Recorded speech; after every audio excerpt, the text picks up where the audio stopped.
l'info, c'est la revue de presque de Nicolas Canteloup. Et ils sont encore dans le studio, Sonia Mabrouk et Bruno Le Maire. Oui, bonjour Bruno Le Maire, vous êtes ministre de l'économie. Bonjour Bruno Le Maire. Oui, bonjour Sonia Mabrouk. Permettez-moi une parenthèse. J'aime l'énergie de Monsieur Pierre de Villeneuve. Alors, ma première question, Bruno Le Maire, est-ce que Renault, dites-nous droit dans les yeux, est-ce que Renault peut disparaître? Oui, Renault peut disparaître. Oui, parce que vous savez, je suis cash, wesh. Je dis la vérité, moi, vous savez. Je peux dire la vérité comme ça. Voilà, Renault peut disparaître, mais Renault doit rester vivant. Toujours debout. Qui pourrait supporter que Renault puisse mourir avant le chanteur ou avant Lynn Renault? Ce serait insupportable. Mais nous avons Jean-Do qui est aux manettes et Jean-Dominique Sénard qui a toute notre confiance. Mais dites-nous, il y a une annonce, une rumeur, est-ce que c'est la Flin de Flin? Est-ce que c'est la Flin de Flin? Écoutez, Flin ne doit pas fermer. J'en parlais avec Jean-Do et nous allons tout faire pour que ça ne ferme pas. Nous avons confiance en une nouveauté, c'est l'alliance de batteries. Nous souhaitons que Renault fasse partie de l'alliance des batteries électriques. Il y a déjà des marques qui sont investies, telles que Peugeot, Total, Nesquik et Pampers. Eh bien, nous souhaitons que Renault intègre ce groupe de grandes marques. Et y aura-t-il, pouvez-vous nous dire sur cette antenne, Bruno Le Maire, qu'il n'y aura pas de licenciement? Je pose la question, n'y aura-t-il pas de licenciement? Même si je connais déjà la réponse. Écoutez, économiquement, je ne peux pas vous dire, Sonia Mabrouk, même si je suis cash, je ne peux pas vous dire qu'il n'y aura pas de licenciement. Ce ne serait pas responsable économiquement. Mais je vais vous dire une chose. En même temps, je vous dis haut et fort que les ouvriers ne seront pas la variable d'ajustement. Voyez, je peux vous dire la même phrase, tout et son contraire. Vous y comprenez quelque chose? Eh bien, moi, oui. Alors, comment relancer? Il faut relancer grâce à la relance verte. Il faut que Renault puisse faire des voitures vertes. Qui ne rêve pas, Monsieur Cabrol, Monsieur de Villeneuve, Madame Rombeline, Madame Julie? Est-ce que vous ne rêvez pas d'avoir une Twingo verte, une Kangoo verte? C'est beau. Il faut relancer la flotte dans l'électrique. Mais pas trop de flotte, sinon ça peut faire court-jus. Il faut relancer... Il n'y a pas de quoi rire, monsieur Cabrol. Il y a des ouvriers qui souffrent. Renault est en danger. Renault peut disparaître. Je suis cash, je vous le redis. Il faut relancer le circuit court, comme pour les tomates bio, en circuit court. Mais attention, pas de court-circuit, sinon elles ne démarrent plus. Voilà. Voilà. Oui, mais il faut des voitures vertes. Des voitures, vous voyez, des voitures élevées en plein air, qu'on peut acheter chez Naturalia ou La Vie Claire. Vous savez, je vais avoir Jean-Do au téléphone et Carlos Tavares tout à l'heure, et nous allons parler de l'avenir de Renault. Alors, permettez-moi de relancer cette interview. Nous avons Philippe en ligne pour vous, Monsieur le Ministre. Philippe en ligne. Vous écoute, Philippe. Oui, on m'entend? Oui.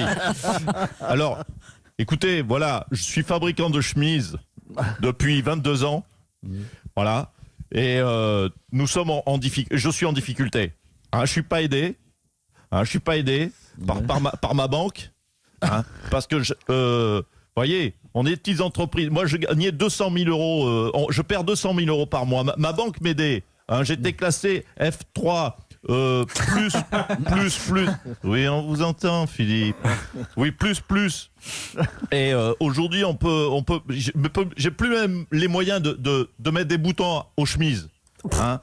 Donc on a un vrai souci. La Banque de France ne mêle pas tellement.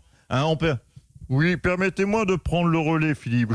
J'ai compris votre situation. Je l'ai analysée finement. J'ai compris. En fait, vous êtes dans la merde.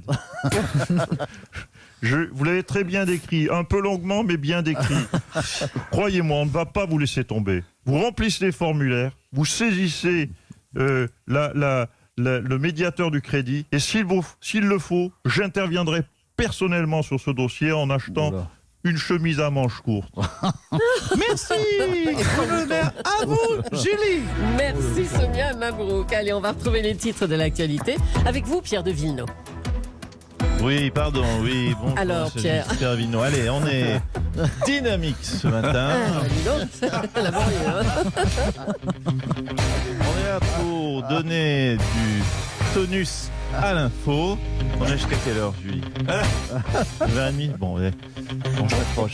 Allez, pour muscler l'actu, le week-end de l'Ascension suscite toujours l'inquiétude des soignants, la peur d'une reprise de l'épidémie. À propos, merci, j'ai reçu beaucoup de courriers, beaucoup de remerciements pour les soignants européens. Donc j'ai envie de vous dire merci de rien. On a fait juste notre travail. Mais enfin, Pierre, vous n'êtes pas soignant? Si, je suis anesthésiste, Julie. Et qu'il y avait une pénurie dans les hôpitaux publics de Curare. Et on m'appelait, voilà, je donnais 2-3 titres d'actu et hop, coma artificiel, on pouvait les intuber directement. Voilà, j'ai fait que faire mon devoir. Merci à vous, Julie. Pierre de Villeneuve, merci bien. En ce week-end de l'Ascension, on redoute toujours une... on redoute toujours une reprise de la contagion, notamment sur les plages. On va suivre la situation en se connectant sur BFM TV dans la matinale de Christophe Delay.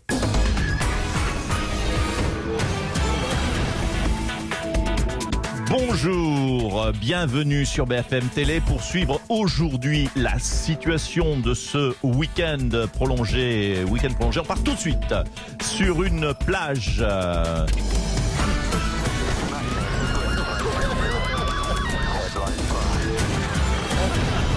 Voilà, vous l'avez compris, ambiance coquillage et crustacés.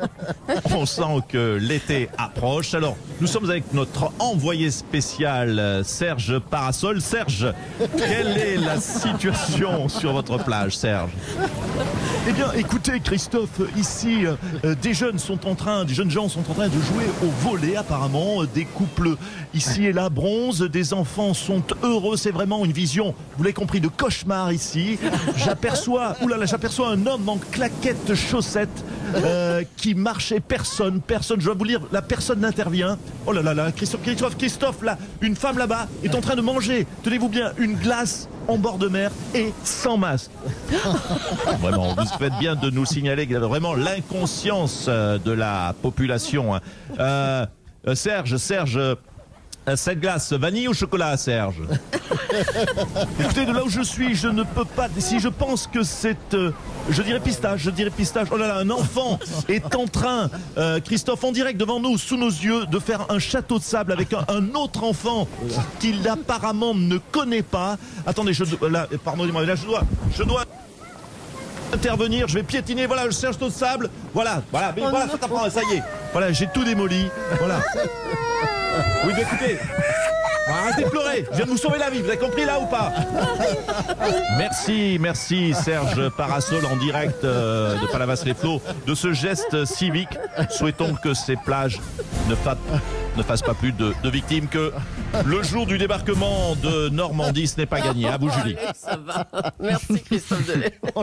Les pays européens annoncent les uns après les autres des dates de réouverture de leurs frontières en vue du tourisme cet été, bien sûr. Nicolas Barré, vous êtes notre éditorialiste économique. Bonjour. Oui, bonjour Julie, bonjour Pierre. Bonjour Nicolas. Écoutez, c'est normal pour tous les pays d'Europe, le tourisme est un énorme marché, il faut le rappeler. Prenons par exemple une destination touristique très prisée comme Düsseldorf. Eh bien, à Düsseldorf... Non mais attendez, non franchement Nicolas, c'est pas très prisé des touristes Düsseldorf, enfin, pour l'activité, le climat, pardon... Bah si, il y a le musée du contrôle de gestion. Bruno Le Maire m'a même donné 2 invites gratuites. Il y a le palais des expositions avec la plus grande collection de parpaings d'Europe. Il y a aussi le plus célèbre magasin de hard discount de costumes marrons. Puis moi, le climat, il me va bien. Il fait 12 degrés tout le temps là-bas. Enfin, surtout en ce moment. En Paris, je suis obligé d'enlever ma cravate et quand il fait trop chaud. Et quand je sors ma cravate, j'aime pas ça. J'ai horreur de ça. Je me sens tout nu.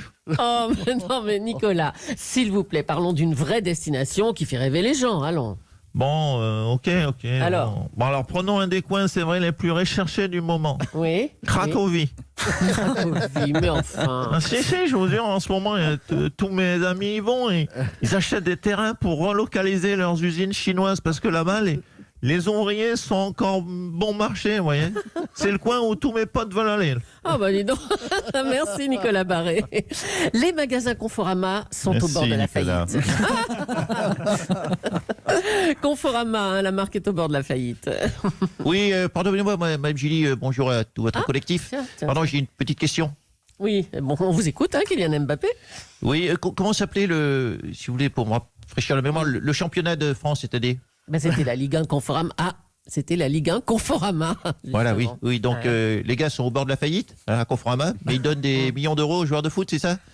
Désolé les gars de chez Confo, mais avec les millions que vous nous avez donnés, je crois pas qu'il y ait beaucoup de joueurs qui ont acheté des canapés Conforama. Hein. Désolé. Bon alors, un mot de la reprise du championnat allemand. La grande inquiétude de tous les médecins du sport, c'est la blessure. Oui, tout à fait, tout à fait. D'ailleurs, si le PSG reprend, vu la résistance de Neymar, le premier postillon qui croise à moins de 50 mètres, il part direct en réanimation. Non, je conseille aux Qataris d'acheter un Lidrea, puis un hélico, un hôpital et des poumons de rechange, et une cheville aussi, puis un genou aussi. Oui, c'est ça, la tête à l'ouest.